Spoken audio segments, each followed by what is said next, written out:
Hi friends, my name is Jake. Welcome to Canadian Cutting Edge. And the previous video, if you're a regular viewer of mine, was, a little SRM knife. Today we got something big, something full-sized. 14C28N stainless steel up here, G10 liner lock. This guy's all blacked out. This is the Velona 2 by Miguron Knives. The original Velona was made with DC53 carbon steel. The Velona 2 here has 14C28N stainless steel. This guy's got a fuller. I know it's hard to see in black. Hopefully the video will show it up. I've got close-up pictures that show it. It's got pretty good action to it. Bounces sometimes if I just let it shut like that. But, it's a heavy, full-size knife, not super heavy. We're going to go through all the weights and everything. What's different about this knife is, well, I'll have to tell you during the video, but there's something about this knife that I have never seen on any knife that I've reviewed on Canadian Cutting Edge. And I've reviewed over 1,500 knives. This liner lock has got something special that I'm quite fond of. Have you ever noticed that a liner lock feels better when you're gripping it tight in the left hand than it does in the right, even though it's a right-handed knife? I'm going to tell you why, and why this one is just as comfortable in the right as it is in the left. Yeah, something new. So let's get to the tabletop. We're going to take a good close look at this thing. Stick around with me, will you? As usual, let's begin with a size comparison with the Ontario Rat 1. Yeah, the Rat 1 this time is a smaller knife by a pretty good margin. It's shorter in the handle, it's shorter in the blade. Other than that, pretty much the same thickness, maybe a tiny bit thinner than this guy. This guy's a bit hefty. It's a little bit of a brute of a knife, not super, big. It's not like one of the big pocket choppers from Cold Steel, but it's a pretty good size knife indeed. Like I said in the intro, this is 14C28N with a PVD coating. I want to start off letting you know I'm recording this part before I've done my testing because, right now this coating is beautiful. It's a PVD coating on this blade and it looks really, really nice. I've already measured the grind angles and I've done a little bit of preliminary test cuts on a few things. It doesn't cut all that great, and I've done the testing for how sharp it is. It's not all that sharp. It's not a decent angle. It's, it's around 25 degrees on either side, so 50 degrees pushing through stuff. I know I'm showing you closer to 90 right now. That's 90 degrees. It's a whole lot less than that, but still, it's too blunt. That's why it's not cutting all that well. So I'm going to do two things. I'm going to, record this a little bit, but then I'm going to stop the video. I'm going to test cut with it for a little while. I'm going to sharpen it the way I like it sharpened. So when it comes back, you're going to see that edge looks a bit different than it does now because the grind angles on here just aren't that great. But when you see the later on in the video, when I do the close-ups of stuff, it's the factory condition close-ups that I've taken. So let's see how durable this is, and let's see if it cuts any better after I've sharpened it. Right now, it's a good piercer. It's quite thin at the tip, though. It's a good piercer. It's an okay slicer, an okay cutter, and I think it can do better. I think the design is really good on this blade.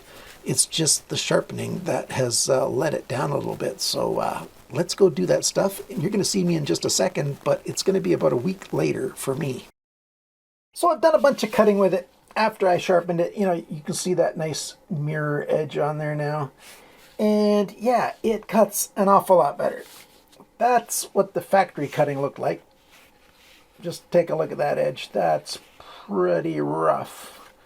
Pretty rough indeed. And after I sharpened it, it looks like that. Two totally different things. I see a little bit of wear of the PVD. More so, I think, on, was it this side or the other side? Yeah, that side looks pretty clean right there. This side's got, well, it looks pretty clean. There's a tiny bit of marks on there. But this PVD coating's done quite well.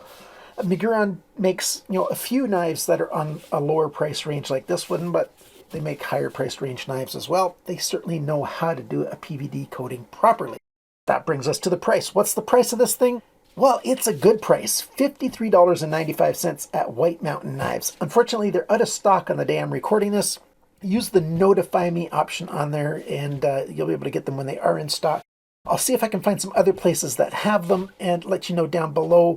At White Mountain Knives, you save 10%. You take 10% off of this $48.50 US, 56 cents, $48.56 US for this knife. That, I think, is an awesome deal. It's time to talk about the functionality of this knife. Well, I talked a little bit about that it cuts better when it's sharpened. It actually cuts a lot better now that it's sharpened. You know, we do have, you know, a piercing style knife here. It's a little bit thin there, so the tip might be a little delicate, but it cuts and slices and pierces very, very well. I'm very happy with this blade shape. That fuller's just great. Of course, I would like a satin finish better, but I didn't want to wait for them to get back in stock with the tan version. The fuller can also be used to deploy the blade because you can get your finger in there and flick it out, so that's a good thing. Flipper, we've got some jimping on the front of it. It's fairly soft jimping. It's not very grabby, but you can certainly do the light switch method just all day. It works fine. You can pull it down from the side, works great, so that's good. The detent on this thing is very nice indeed, so that's a very good thing. Lockup, it's exactly where I like it to be on a brand new knife. There's lots of room to wear over, but it's fully engaged. No blade play side to side, up and down. As long as your screw is tight, the screw does come loose on its own. You're going to want to do something about that. So they don't use any Loctite on any of these screws, and I like that because I'd much prefer doing it myself than to have it on there when I don't want it on there. The lock release, we've got a chamfer on there. It sticks out far enough. It's got jimping on there. It's very easy to get in there to disengage that lock. So that works just fine. Right or left-handed, works great. So I'm very happy with that. The alignment, it's very good, right down the middle, just like you want it to be. Happy about that.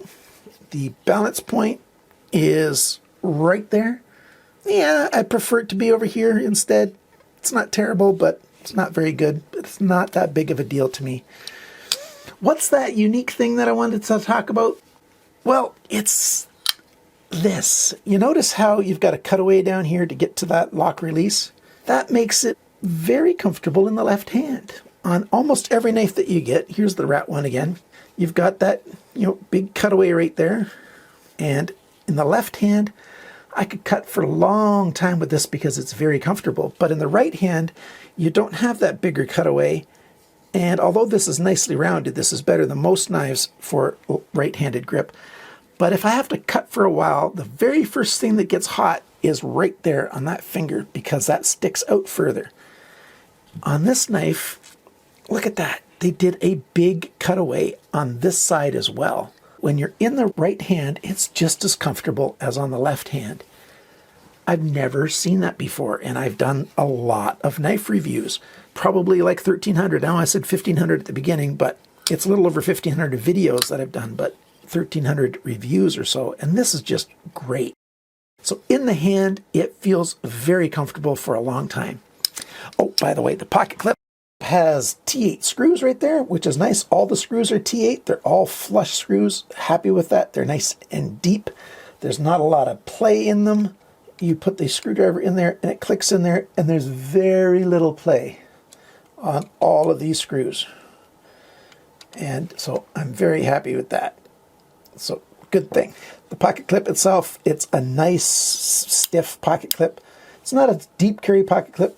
You do have a little bit of a wedge in there for it to get in, and it does work. Let's take a look. Wants to climb over right away. Goes to the full depth that it can. I like that. This is a good clip, especially for the price of this knife. That pretty much covers the functionality of the thing. Let's get on to the part where we take it to pieces. Here it is, take it apart. First thing you want to notice is probably, we've got ceramic ball bearings in phosphor bronze cages. Those are really nice. We've got high quality screws that are very well made, so very happy with that. We've got little anodized pivot collars, so gives it a little bit extra nice look. We've got lots of skeletonizing. As you can see on there, there's a load of it on both sides. There's your backspacer.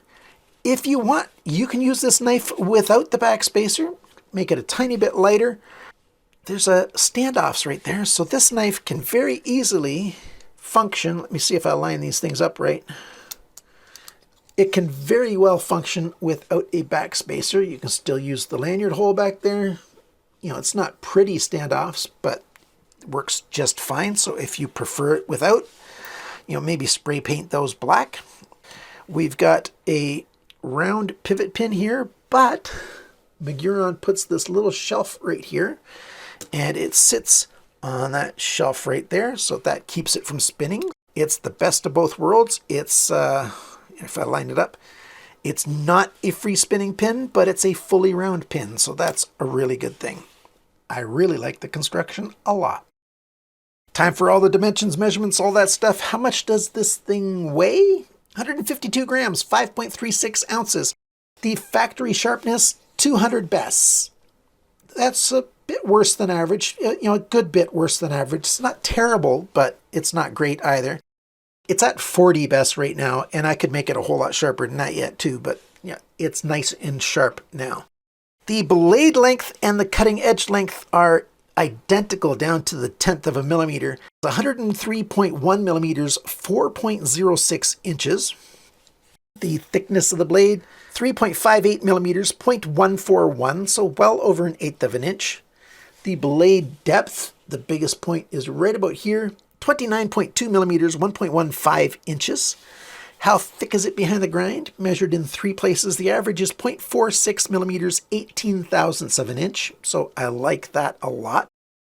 The grind angles, like I told you, the grind angles aren't great. This side's got an average of 25.7 degrees. This side's got an average of 24 degrees. This side started at 25.5, ended at 22.6 here. That's 2.9, almost 3 degrees of change along the length. This side started over here at 25.4 and maintained it to about here. And then over the last little bit, it went down to 26.8. So I took this measurement 3 times and that measurement once and made the average to be 25.7, although for the most of it here, it's 25.4. So yeah, the grind angle's not great. The sharpening, not great. That's pretty standard for the industry, unfortunately. And onto the handle length, 128.3 millimeters, 5.05 inches. The grip area in here, it's about 11 centimeters, about 4¼ inches. The thickness of the handle on the slabs of G10, not counting the pocket clip, 14.58 millimeters, which is 0.574 of an inch. It's a little bit thick for some people. I don't mind. The handle depth, so within the grip area, the widest point, it's right there, 28.3 millimeters, 1.11 inches. And when the knife is closed, it's widest at the flipper, 34.8 millimeters, 1.37 inches. And the total length of this knife, rounded to the nearest millimeter, is 231 millimeters, 9.09 inches. Yeah, it's a big knife. What do I think of it? I think it's worth the price. I think it's definitely worth the price if you can get this thing. Like I said, it's under $50 US if you buy this thing in the States at White Mountain Knives, and just a little bit over $50 in other places. Hopefully I can get some prices for you on places in Canada and such, because this thing would probably not cross the border if it got inspected by CBSA. So yeah, I'm in Canada. Yeah, I am. I've got my own ways of getting knives into Canada. So there you go. I don't like to give away all my secrets over the air because, you know, who knows, somebody from CBSA might be listening. So yeah, send me an email if you want to know. I know somebody from CBSA can email me too. It's always a catch-22. You do the best you can with the resources you got. I want to help you guys, but I have to take some risks when I'm doing it, don't I? So there you go. I like this knife. It's the very first in the world to do this that I know of. You know, there might be more expensive knives that do this, but out of all the knives that I reviewed, I've never seen it deliberately have a nice cutout there so that your index finger is comfortable no matter if you're left or right-handed. This is the most ambidextrous liner lock that I've ever seen, and so I'm very happy with that. I like the small badging. I like the nice, good quality pocket clip, and that it's left friendly. Blade shape and grind and everything, and thickness, all that stuff. It's a really nice shape. It can be good for hard use. I put on a 20-degree angle on this knife because it's a big, heavy-duty kind of knife. You know, a lot of smaller knives with this steel, I might do 18 degrees per side, but I decided on 20, and it's a tough knife and pretty well made. The cons, well, you have to do something about that screw or else it's going to come out during use and you might, you know, lose it or something depending on where you are. That's the biggest con about this thing. I'm happy with it. I think you will be too if you get one. Thank you to my supporters. You guys are awesome. You can support me monthly through either Patreon or through YouTube memberships. Yeah, my finger's healing up really well. Thank you to those who are concerned. The injury from it being crushed a little bit is just fine too. You know, it bends just fine. So hopefully there won't get an infection in there. So it'll be good. I know the bandage looked big, but that's just because there's no skin on top of that spot. And so I didn't want it to get infected. I think there's a layer of healing over top of it now, so that's why it's in the air. Well, like I was saying, if you want to support the channel, patreon.com/CCE, or you can click join down below, or if you just want to do a one-time support, I've got a buy me a coffee. The link's down below the video and in the video comment section. Thank you, my friends. Thanks for liking, sharing, commenting, and subscribing. And remember, friends, cut towards your chum, not your thumb.